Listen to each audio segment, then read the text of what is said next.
Good morning, everybody. I hope you guys are having a fantastic day. Bright and early, 8 a.m. I wanted to make a Palantir video. Later on today, we will have the FOMC meeting. But before that, I want to give you guys some content.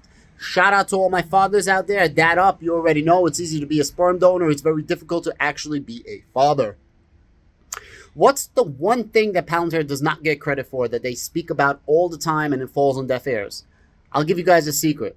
Palantir does not work with the ops. They don't work with the opposition.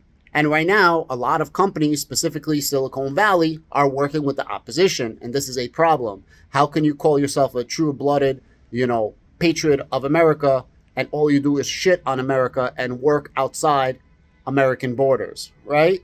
So I understand about globalization, all of that. I'm just saying Palantir does not get enough credit for that.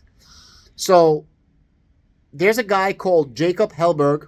Jacob Hellberg is the commissioner of the U.S.-China Joint Commission, and he's also a senior Palantir advisor talking about tech policy and national security issues.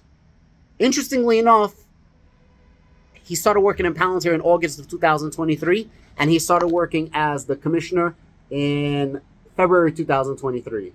Is this a coincidence? Maybe. Maybe not. I don't know.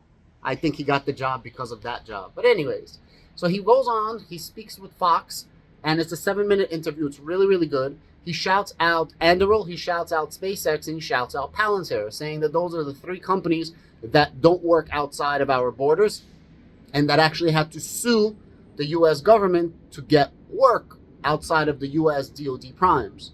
The main thing that he's talking about is Palantir's revenue is $2 billion a year. He says the U.S. government spends less than that on artificial intelligence. Let that sink in. And he says that our adversaries, specifically China, are spending 10 times what the United States is spending. So if we don't, nip it in the bud and start working harder, faster, and, be just more aggressive with it, we will lose in the long run. Although our American companies like Palantir and their old SpaceX are the best, right now, China is catching up as fast as possible. Guys, enjoy this. It's a 7-minute interview. It's really phenomenal. Please make sure to watch it. Understand where your money is going into. Understand what Palantir is. Understand the difference between Palantir and, all the other competitors. And understand that when Palantir says we don't work with adversaries, it means something. It doesn't mean anything until it does. And that's why right now Apple is having a really hard time in China, as China is essentially pushing them out of their borders. So anyways, enjoy the rest of your day and bye. To the competition for AI dominance between China and the United States, the U.S.-China Economic and Security Review Commission's Jacob Hellberg and several defense technology CEOs meeting with the White House and congressional leaders yesterday, urging the leadership to accelerate the development and adoption of artificial intelligence and defense technology. In an open letter to the U.S. government, Hellberg writes this: in too many cases, our fighting forces are equipped with tools decades behind commercial technologies most Americans use daily. Most new cars on the road today have more advanced AI than deployed U.S. military vehicles. Jacob Hellberg joins me right now in this exclusive. Jacob, thank you so much for being here on this very important topic. I guess my first question is why? Why aren't we keeping up in our defense complex with what automakers and phone makers are doing every day for consumers?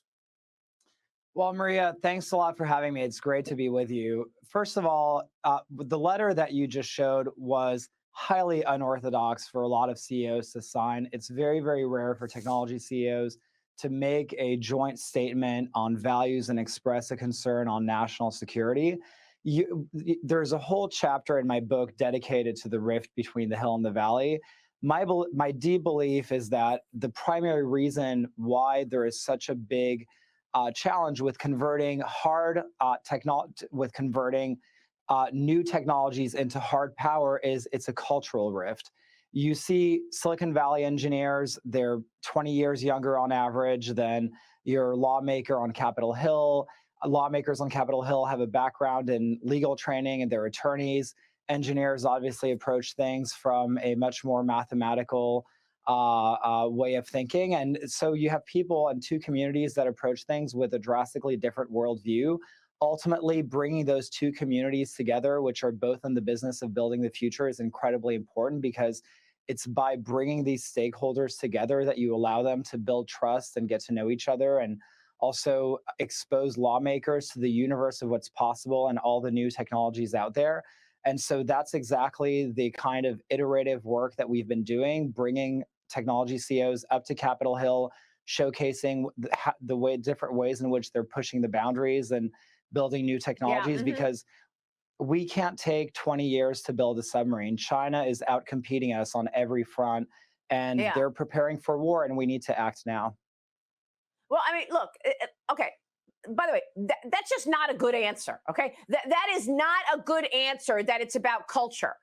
That we are not keeping up with our defense potential in terms of innovation in AI because of a cultural difference. As you say, China has ramped up its investment and its focus on defense. And right now, you're talking about hypersonics and various, high-level technology that the Chinese are using, as many people, like Gordon Chang, think that the Chinese Communist Party wants to go to war with America. Secretary of State Anthony Blinken meeting with China's vice president on the sidelines of the UN General Assembly yesterday. And China's vice president told him, quote, China-U.S. relations face a lot of difficulties and challenges, and both sides need to display more sincerity, more efforts, and meet each other halfway. I mean, this is the conversation underway between the U.S. and China right now, as the U.S. basically begs for a partnership, sending 4 people there just in the last 2 months. Why isn't there more of a focus on national security in this country? That's the focus that we prioritize on this program.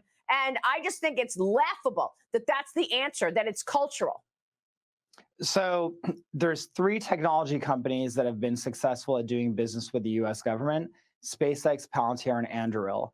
All 3 of them had to take the US government to court to get an independent third party to look at the evidence and conclude that those technology companies had a superior solution at a lower cost, and force the Department of Defense to award them contracts over the traditional primes.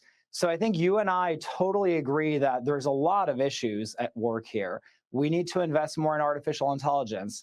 Palantir is a company that has revenue of $2 billion. Palantir has more revenue than what the entire US government invests in artificial intelligence. China probably invests 10 times that. We have to beat them in AI.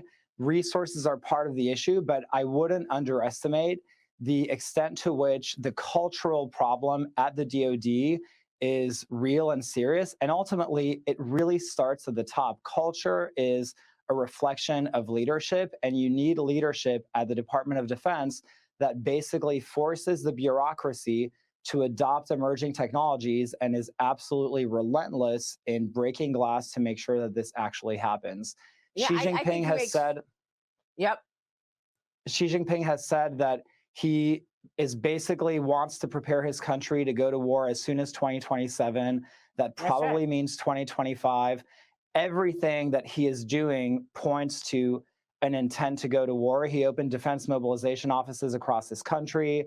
He's stockpiling wheat, corn, and rice like it's going out of style. He is de-dollarizing his economy, trying to sanction-proof himself. And, I worry a lot that we are still far too incremental in this country, and we're patting ourselves on the back with taking small incremental steps. We need to be taking bold action if we want to be ready 24 months from now from a potentially cataclysmic event. And ultimately, part of the message... I could not agree more. Yeah, I could not agree more. I think you are spot on, Jacob, for sure. This is such an important issue, and I'm so glad we're discussing it. Meanwhile, this president is talking about a potential November meeting between President Biden and Xi Jinping.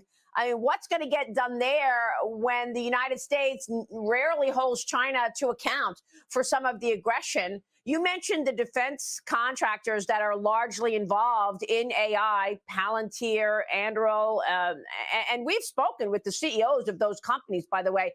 Here's my question. Are they also selling AI to other countries? I know they live and die by these DoD contracts. Who are their other big customers? Yeah, so I'm so happy you bring that up because the group that came together yesterday, when you take the American technology ecosystem, you remove the legacy primes, and then you take Silicon Valley and you remove all the companies that do business in China, you're basically roughly left with the group that came to Washington yesterday to meet with the administration and congressional officials. And it's a shockingly relatively small group. The unfortunate reality is that too many of our companies are conflicted. The group that came yesterday, Anduril, Palantir, SpaceX wasn't there for a whole host of reasons, but Anduril, Palantir, Varda, all these different companies don't do any business with American adversaries. They are, they came proudly saying, we're American citizens, we're American companies, we want to support our country, and we're not afraid to say that. And it's very unfortunate and shocking that nowadays too many companies think of themselves as global and frankly are afraid to say that they're, to state a simple fact that they're American companies. And ultimately, that is the kind of spirit that you need in order to have a real partnership with the Department of Defense. Yeah, you're absolutely right. Jacob, we're going to continue this conversation. As I mentioned, national security, our number one, one of the number one priorities here, and certainly content in this program. So please come back as we continue the conversation. We want to make sure we're there reporting on your findings. Thanks for being here. Thanks for having me.